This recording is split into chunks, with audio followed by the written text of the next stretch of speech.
fellow adventurer. You came at the perfect time. I was just about to leave to go get the Harpooner's wading kilt everyone keeps going on about. Rayna says he knows the perfect guide that will help me get this in no time. But if you don't have the time to waste, you can always jump to any part of this in the timestamp stuff down below. Hey, Rose, are you ready to... Not now, Robert. I don't have time to deal with you. I'm waiting on my guide. I hate to break it to you, Rose, but he is your guide. But Rayna, you promised the best. I do apologize, Rose, but all the other guides were busy. There's no way I'm paying him for this. He still owes me money. Besides, he'll make me do all the work. Don't worry, Rose, that coin didn't go to waste. I got just the thing that will help us out on this quest. Of course you already spent it.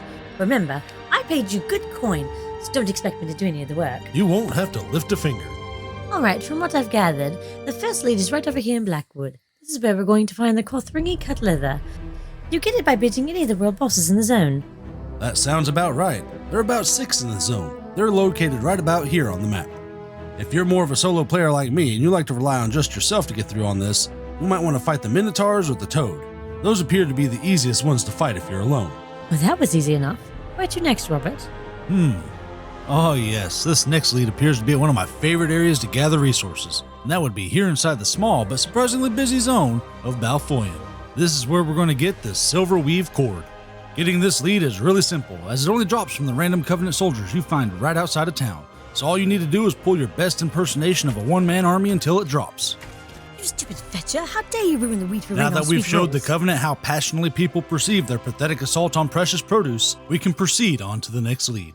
This next one's located right over here in Shadowfen, and this is where we're going to fight for the Bog-Blue Jasper Fetish. Sounds like another dungeon. Please tell me it's not another dungeon. Oh yeah, fire up that dungeon finder because we have to go to Mauzeton Ruins. You'll have to push through the hordes of frenzied Argonians and captured creatures to delve deep into the ancient Xanmirs to get to the end. Because if you haven't already guessed it, this lead only drops from the final boss. So once you've charged in and taken the fight to this corrupt tree mender and relieved them of the burden of holding on to this lead, you'll be ready to move on to the next one. Fortunately for us, the next lead for the Tide Glass Beads is also within the permanently flooded zone of Shadowfen. Unfortunately, you're going to have to make some offerings to the Daedric Prince of RNG, because there is a potentially heavy and time-consuming grind ahead. Wait, did you say the Prince of RNG? No, Robert, your blood won't be enough. To get this lead, you'll have to romp and stomp around the swamp in search of water plants and alchemy nodes like Nirnroot, Water Hyacinth, Pure Water, and Water Skins, as any of these have the potential to drop the lead that you're looking for. There's no way I'm going to get in there and ruin my armor. Besides, I paid you good money to do this job. Don't worry, Rose, I came prepared for just this scenario. Give me 1 second. Fine. I don't know what you're doing back there, but just hurry up. Seriously, we need to get moving. All right, Rose, give me your honest opinion. What on earth are you wearing? What is that thing? Come on now, it's not like you haven't seen fishing clothes before. It seemed like a good buy at the time. I can't believe that's what you spent my money on. Now steel yourself as you're about to enter the lesser-known conflict in Tamrielic history, the Shadowfen Node Wars. Now, we might be exaggerating this a little bit, but until the hype for this mythic dies down, you'll be hard-pressed to find any of the nodes that we mentioned earlier. And the ones that you do find, you'll have to be quicker than your foe if you want to acquire them. Those particular nodes that we mentioned earlier can be found anywhere there is water within the zone.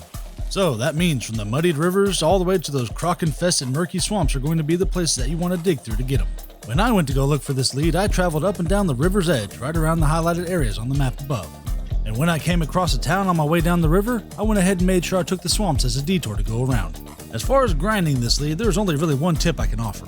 And that is, if you're coming down the river and someone else is coming the opposite direction, just take a short swim to the opposite bank and keep going.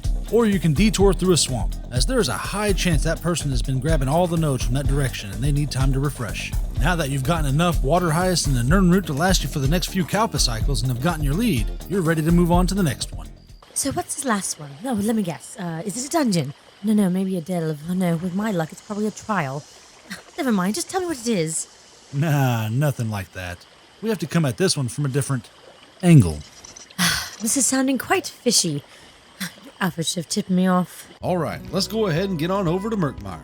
This is where we're going to fish around for the Wolftail Sash. Now, just any fishing spot won't do. You have to find the foulest fishing spots within the zone, as this lead only drops from, you might have guessed it, foul fishing spots. Instead of sending you out there to muck about trying to find one of these, let me go ahead and point a couple out to you. Let's go ahead and start over here by the Bright Throat Way Shrine. As soon as you spawn in at this way shrine, take that immediate right and you'll find this tree right here. Right in front of this tree are some Argonian grave markers, and in front of those grave markers is your fishing spot. Or if you're keen to use a map to find it, it's located right here on the map. Our next fishing spot is right over here. If you go west of the Way Shrine and follow the main road, you can see it's right over here on the map, right off to the side of it. You'll know you're in the right place when you see that punchy plant guarding those grave markers. Now, if you get here and find that this place has been fished dry, why not go ahead and take a short trip right over here? This is just another random fishing spot out there in the middle of the swamp. But you'll be able to tell it's the right area because there'll be those Argonian grave markers. This fishing spot can be found right about here on the map. Just be mindful of the bog blights that'll pop up every once in a while.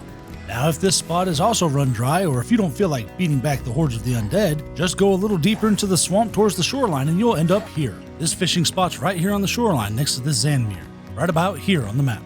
Again, it's marked by the Argonian death markers. These fishing spots are in what I like to call Lower Murkmire, which is the vast area right outside the main town. But if that's not enough fishing areas for you, you could head north towards the striking locale, the Dominus Fatum, and off to the right you'll see a little dotted path on the map. You'll know you're in the right area when you see this cave entrance. Once you get through this cave, you're just going to go straight forward through the water and the swamp all the way to this little broken fence area and go through it. There's no grave stakes on this one to mark the location of the foul fishing spots, but they're pretty easy to find. The first one you come to if you went straight down the path is this one right here in front of these two waterfalls, which is marked right here on the map. When you're done here, you'll want to round the next corner and go in a little deeper until the fog sets in. And this is where your next fishing spot's going to be.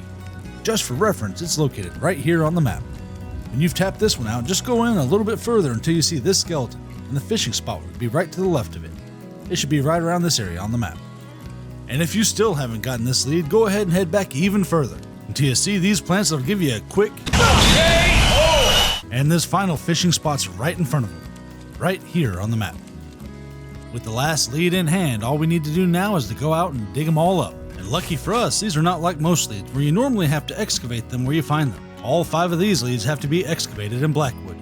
As soon as you dig up that last lead, you'll then be given this amazing piece of gear.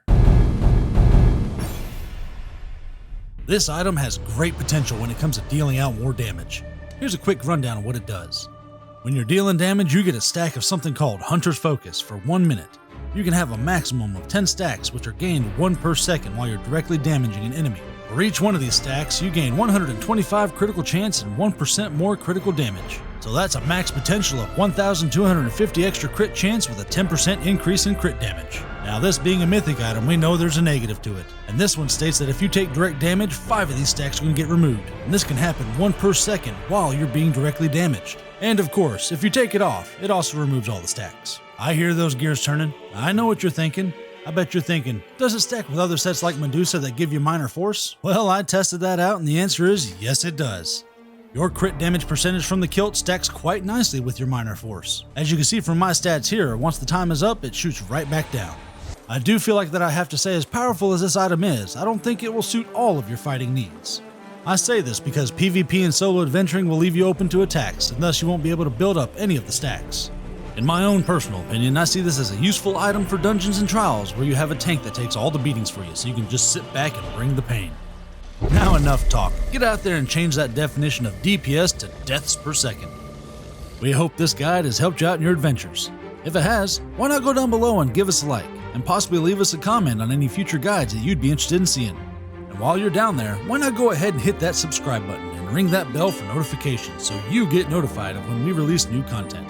Speaking of content, we have some playlists right over there, so if there's anything else you happen to need a guide for, feel free to check out our ever-growing library of videos. We also have a Twitter, @KaisersGB, where we post channel updates as well as other small bits of content for you to enjoy. Now, if you'll excuse me, I'm close to acquiring a ring that will bring hope to all harvesters everywhere. We hope to see you in the next one.